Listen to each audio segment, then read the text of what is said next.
आज का हमारा टॉपिक है अल्कोहल। क्या होते हैं अल्कोहल?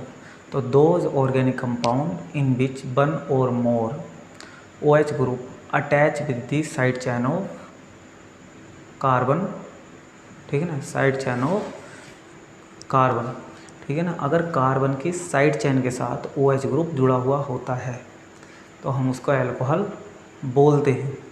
तो अल्कोहल का फंक्शनल ग्रुप क्या है, ठीक है ना, अल्कोहल का फंक्शनल ग्रुप। तो फंक्शनल ग्रुप क्या है? OH है। अभी मैंने आपको बताया क्या है, OH है। अगर OH साइड चैन के साथ, OH साइड चैन के साथ जुड़ा हुआ होता है, एग्जाम्पल जैसे CH3OH या जैसे CH3CH2OH, ठीक। तो ये जो इसकी साइड चैन है, जहाँ लिखा हुआ है CH3, जहाँ लिखा हुआ है CH3, तो CH3 के अंदर हम ये देखेंगे कि CH3 है क्या। तो CH3 होता है एल्किल ग्रुप। क्या होता है? Alkyl group. देखो, यदि आप एल्केन से एक हाइड्रोजन रिमूव कर देते हैं तो बना ग्रुप एल्किल कहलाता है। जैसे CH4 से यदि आप एक हाइड्रोजन रिमूव कर देंगे तो बना ग्रुप क्या होगा? मिथाइल। अगर ये मैथेन है, यदि ये मैथेन है तो ये क्या है? मिथाइल है। तो एन हट जाता है, एल आ जाता है, ठीक। इतनी बात आती है समझ में। इतना जो समझने के बाद कि ये क्या है, एल्किल ग्रुप है, हम इसे क्या लिख सकते हैं? R। ये फंक्शनल ग्रुप है कौन? OH। हम लिख सकते हैं OH। ये भी क्या है? एल्किल ग्रुप है R। ये क्या है? फंक्शनल ग्रुप है OH, ठीक। तो इसका जर्नल फॉर्मूला जो हो गया वो ROH। क्या हुआ? ROH। अब बात आती है अल्कोहल के क्लासिफिकेशन की, ठीक है ना। अल्कोहल को किस प्रकार हम क्लासिफाई कर सकते हैं? तो on the basis of number of OH group, ठीक है ना। OH ग्रुप के नंबर के अकॉर्डिंग भी हम इसे क्लासिफाई कर सकते हैं। दूसरा, on the basis of hybridization या on the basis of number of carbon atom, कि कार्बन एटम के साथ डायरेक्ट OH ग्रुप अटैच है, उसके अकॉर्डिंग भी हम इसे क्लासिफाई कर सकते हैं। तो मैंने सबसे पहले जो इसके अंदर लिखा वो लिखा on the basis of number of OH group.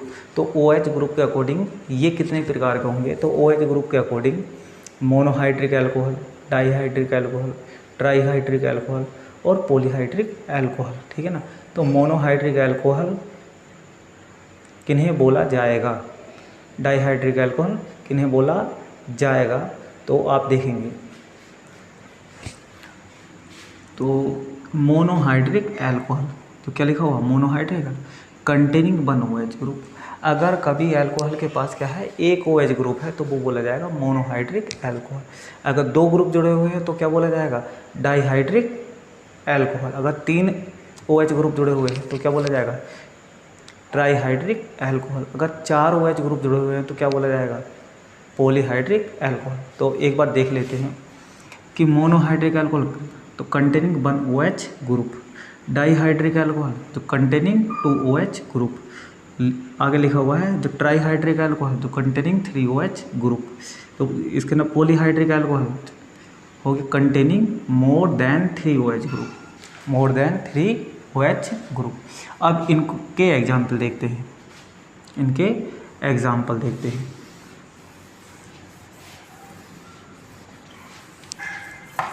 ठीक है ना। तो सबसे पहला आ गया मोनोहाइड्रिक अल्कोहल। तो इसका एग्जाम्पल क्या हो जाएगा? CH3 single bond OH, methyl alcohol. ये लिखा हुआ है CH3 CH2OH, क्या नाम हो गया? Ethyl alcohol. लिखा हुआ है CH3 CH2OH CH 3CH2CH2OH, तो क्या नाम हो गया, प्रोपाइल अल्कोहल। ठीक, अगर मैं इसको भी लिख देता हूँ CH3CH3CHOH, तो भी ये क्या है,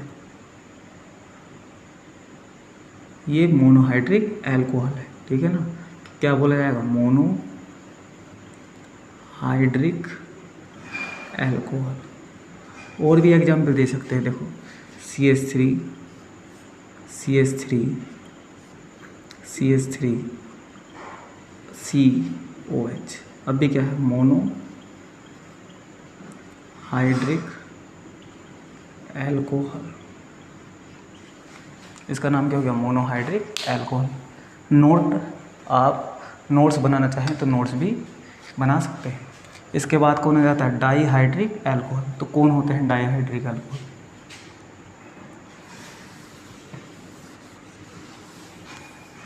क्या लिखा हुआ है, dihydric alcohol containing 2 OH group, जिनके अंदर क्या होंगे, 2 OH ग्रुप होंगे। जैसे क्या लिखा हुआ है, CH2OH, CH2OH, नाम क्या हो जाएगा, 1,2-डाई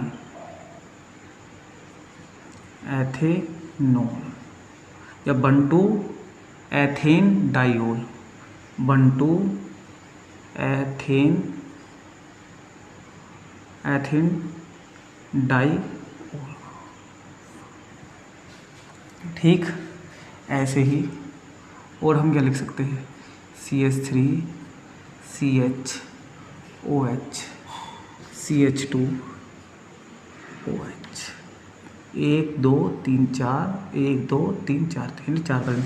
अब भी क्या है, डाईहाइड्रिक अल्कोहल है। ये इम्पोर्टेंट है, इसका नाम ग्लाइकोल है, ग्लाइकोल। ठीक है, इसका नाम क्या है, ग्लाइकोल है। अब बात आ जाती है ट्राईहाइड्रिक अल्कोहल। तो ट्राईहाइड्रिक अल्कोहल कौन होते हैं, तो ट्राईहाइड्रिक अल्कोहल जिनके अंदर CH2OH, ग्लीसरीन, ठीक है ना, OH और CH2OH, तो नाम क्या हो जाएगा, 1 2 3 ट्राई प्रोपे, जो क्या हो जाएगा, जो प्रोपेनोल, इसका नाम क्या हो जाएगा, 1 2 3, देखो 1 नंबर पे है, 2 नंबर पे है और 3 नंबर पे है, ग्लाइकोल। इससे पहले वाले का नाम क्या था, ग्लाइकोल, इसका नाम हो जाएगा ग्लीसरीन, GLYCRIN, ग्लीसरीन। इतनी बात हमें समझ में आई, इसका नाम क्या हो जाएगा, ग्लीसरीन। इतनी बात जो समझने के बाद फर्दर क्लासीफाई किया गया, ठीक है ना, फर्दर जो एक चीज़ और बतलाते हैं कि लिखा हुआ है पॉलीहाइड्रिक अल्कोहल। तो पॉलीहाइड्रिक जिसके अंदर क्या होंगे, 3 से ज़्यादा OH ग्रुप, अगर 3 से ज़्यादा OH ग्रुप हो जाते हैं तो वो पॉलीहाइड्रिक अल्कोहल बोले जाते हैं। अब बात आती है कि मोनोहाइड्रिक अल्कोहल को फर्दर क्लासीफाई किया गया, मोनोहाइड्रिक अल्कोहल को फर्दर जो क्लासीफाई किया गया 1 डिग्री, 2 डिग्री और 3 डिग्री। 1 डिग्री को बोलते हैं प्राइमरी अल्कोहल, 2 डिग्री को बोलते हैं सेकेंडरी अल्कोहल और 3 डिग्री को बोलते हैं टर्सरी अल्कोहल। ठीक, तो देखेंगे monohydric alcohol, monohydric alcohol, monohydric alcohol को फर्दर क्लासीफाई किया गया, ठीक है ना, फर्दर जो क्लासीफाई किया गया, जो किसके अंदर, 1 डिग्री, 2 डिग्री और 3 degree. 1 degree alcohol, 2 degree alcohol और 3 degree alcohol. 1 degree alcohol, 2 degree alcohol और 3 डिग्री अल्कोहल कौन होते हैं, 1 डिग्री जो प्राइमरी अल्कोहल, हम इसको प्राइमरी, इसको सेकेंडरी एल्कोहल।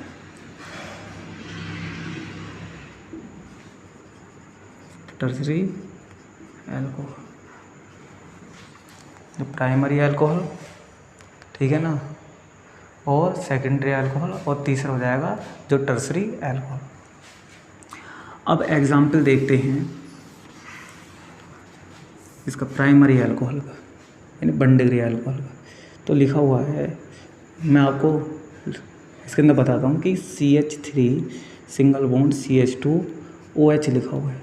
तो आपको ये देखना है कि OH ग्रुप जिस कार्बन से अटैच है वो डायरेक्ट कितने कार्बनों से अटैच है। तो यहाँ पे कितने कार्बन से अटैच है, जब 1 से, तो क्या हो गया 1 डिग्री।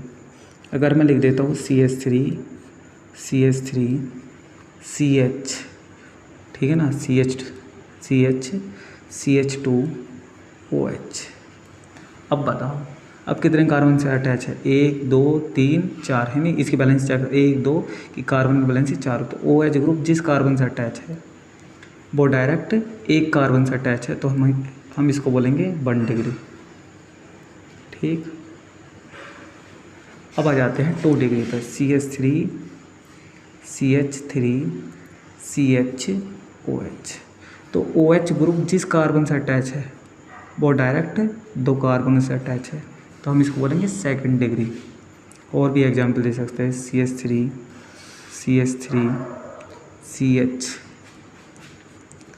CHOH, ठीक है ना, CHOH, ऐसा H हटाओ, H रहने दो, और क्या लिख दो, CH3। तो OH ग्रुप जिस कार्बन से अटैच है वो डायरेक्ट 1 और 1 2 कार्बन से अटैच है, तो हम इसको बोलेंगे सेकेंडरी एल्कोहल, ठीक। OH ग्रुप जिस कार्बन से अटैच है वो डायरेक्ट 2 से अटैच है, तो हम इसको बोलेंगे सेकेंडरी एल्कोहल, ठीक। अब आ जाते हैं इसके अंदर 3 डिग्री एल्कोहल। तो CH3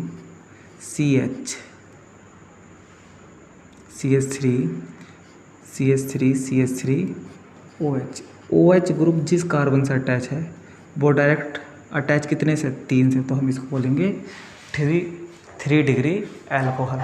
तो आपने ये जाना कि एल्कोहल का क्लासिफिकेशन 2 तरीके से किया जा सकता है।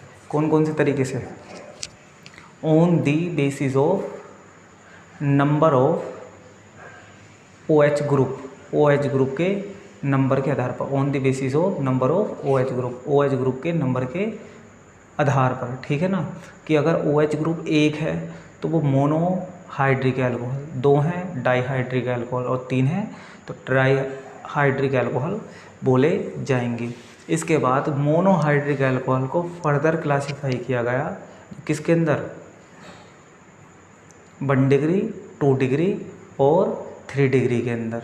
अगर OH ग्रुप जिस कार्बन से अटैच होता है वो डायरेक्ट एक कार्बन के साथ अटैच होता है, तो हम उसको बोलते हैं 1 डिग्री। अगर OH ग्रुप जिस कार्बन के साथ अटैच होता है वो डायरेक्ट 2 के साथ अटैच है, तो हम उसको बोलेंगे 2 डिग्री। OH ग्रुप जिस कार्बन के साथ अटैच है वो डायरेक्ट 3 के साथ अटैच होता है, तो हम उसको बोलते हैं 3 डिग्री, ठीक। आज का हमारा टॉपिक है ल्यूकास रीजेंट के द्वारा primary, secondary and tertiary alcohol का आइडेंटिफिकेशन हम किस प्रकार करेंगे, या use to distinguish Lucas reagent को किस प्रकार प्राइमरी, सेकेंडरी, टर्सरी एल्कोहल का विभेद करने में हम यूज करते हैं। अब बात आती है इसके अंदर ल्यूकास रीजेंट कौन, ठीक है ना।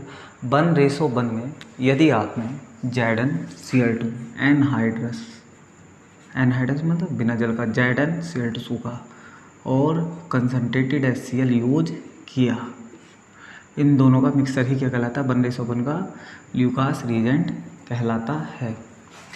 ल्यूकास रीजेंट को कहाँ यूज करते हैं, डिस्टिंग्विश करने के अंदर primary, secondary and tertiary alcohol का, या आइडेंटिफिकेशन करने में।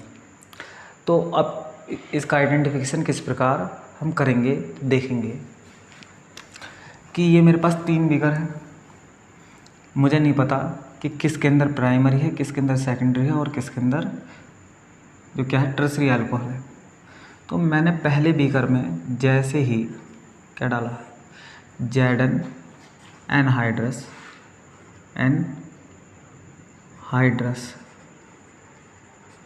ZnCl2 और जो कंसनट्रेटेड HCl डाला। तो इसके अंदर क्या हुआ, रूम टेम्परेचर के अंदर कोई भी इसके अंदर टर्बिडिटी नहीं आई, इसके अंदर किसी प्रकार की भी टर्बिडिटी नहीं आई। इसे बताने से पहले मैं आपको एक बात और बताता हूँ कि टर्बिडिटी क्या होती है, ठीक है ना। तो टर्बिडिटी क्या होती है, अगर आपके पास डिटोल है तो उसका कलर होता है ब्राउन, और वाटर का कलर होता है, क्या कलर होता है, उसका कलर होता है कलरलेस।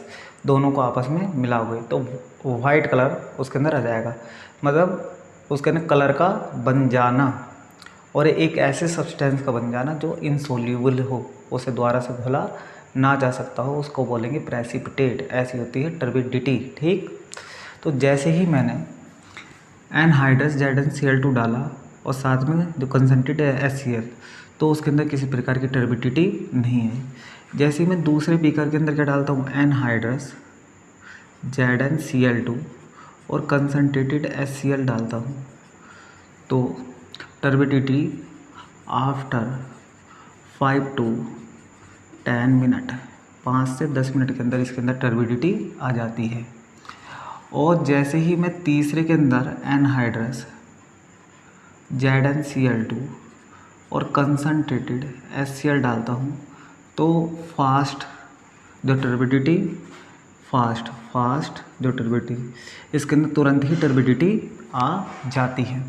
तो जिसके अंदर टर्बिडिटी नहीं आती उसी को बोला जाता है प्राइमरी अल्कोहल।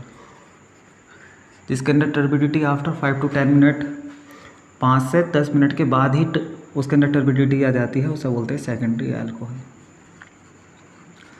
और जिसके अंदर बिल्कुल तुरंत ही टर्बिडिटी आ जाती है उसे बोलते हैं, क्या बोलते हैं, इसको बोलते हैं टर्सरी अल्कोहल। अब बात आती है कि इतना तो बात हमें आ जाती है समझ में, अब इसके रिएक्शन हम किस प्रकार लिखेंगे। तो रिएक्शन इस प्रकार लिखेंगे कि CH3 single bond CH2 single bond OH, इस प्रकार लिखेंगे। ये है प्राइमरी अल्कोहल। OH जिस कार्बन से जुड़ा हुआ है वो डायरेक्ट एक कार्बन से जुड़ा हुआ, ये है जो प्राइमरी अल्कोहल। इसकी रिएक्शन हम एनहाइड्रस ZnCl2 लिखेंगे ऊपर और कंसनट्रेटेड HCl से इसकी रिएक्शन कराएंगे।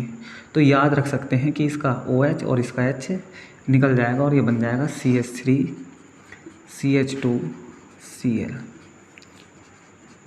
Chloro ethane. जैसे ही हम सेकेंडरी अल्कोहल को यूज करेंगे और HCl से रिएक्शन कराएंगे एनहाइड्रस ZnCl2 मतलब ल्यूकास रिएजेंट से,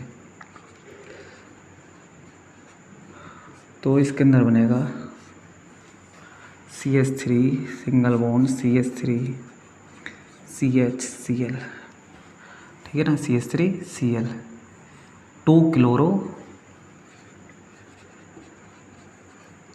प्रोपेन, ठीक। जैसे ही हम अब देखेंगे इसके अंदर टर्सरी के लिए, तो जो दिखाई दे रहा है CH3 और CH3, जैसे ही HCl यूज करेंगे तो क्या बनेगा, एनहाइड्रस ZnCl2, तो बनेगा CH3 CH3 और Cl, और क्या निकल जाएगा HCl। यहाँ पे भी HCl निकला, H2O, ठीक है ना, H2O निकला, यहाँ पे भी H2O, यहाँ पे भी H2O। तो जैसे ही हम देखेंगे टर्सरी की रिएक्शन, नाम क्या होगा, 2 क्लोरो 2 मिथाइल प्रोपेन, ठीक है ना। जैसे ही हम इसकी कराते हैं टर्सरी की, तो रिएक्शन बहुत ही ज़्यादा फास्ट होती है। जैसे ही हम सेकेंडरी की कराते हैं तो 5 से 10 मिनट लगते हैं। और जैसे ही प्राइमरी अल्कोहल की रिएक्शन कराते हैं तो ये फास्ट हो जाती है। देखो अगर आपने ऑर्गेनिक के अंदर इफेक्ट पढ़ेंगे, इंडक्टिव इफेक्ट, ठीक है ना, तो इंडक्टिव इफेक्ट के द्वारा भी इसका पता लगाया जा सकता है कि कौन सी रिएक्शन फास्ट हुई है, यानी कौन सी रिएक्शन फास्ट होगी और कौन सी स्लो होगी, ठीक है ना, कि कहाँ इसके अंदर कौन से ग्रुप इलेक्ट्रॉन डोनर है, ठीक है, कौन इलेक्ट्रॉन को खींचने वाले ग्रुप है, उसके द्वारा इसको देखा जा सकता है। तो मैं कभी वीडियो बनाऊंगा इंडक्टिव इफेक्ट के ऊपर, तो वहाँ मैं इसी चीज़ को द्वारा आपको समझाऊंगा। फ़िलहाल के लिए आप ये देखें कि अगर आपने प्राइमरी अल्कोहल के अंदर ल्यूकास रिएजेंट डालते हैं तो उसके अंदर नो टर्बिडिटी, किसी प्रकार की टर्बिडिटी नहीं आती। अगर आप सेकेंडरी के अंदर डालते हैं तो आफ्टर 5 to 10 मिनट, ठीक है ना, 5 से 10 मिनट बाद उसके अंदर टर्बिडिटी आ जाएगी। और जैसे ही आप डालेंगे इसके अंदर टर्सरी के अंदर, तो इसके अंदर तुरंत ही जो क्या आ जाती है, इसके अंदर टर्बिडिटी आ जाती है। ये इसके रिएक्शन लिखने का हो गया, नोट कर लेंगे। ये बीएससी सेकेंडर के अंदर काफ़ी इंपॉर्टेंट है। एक तो विक्टर मेयर और एक ल्यूकास रिएजेंट, दोनों के द्वारा जो primary secondary and tertiary alcohol का आइडेंटिफिकेशन होता है, ठीक है ना, आप नोट करेंगे इसे, ठीक।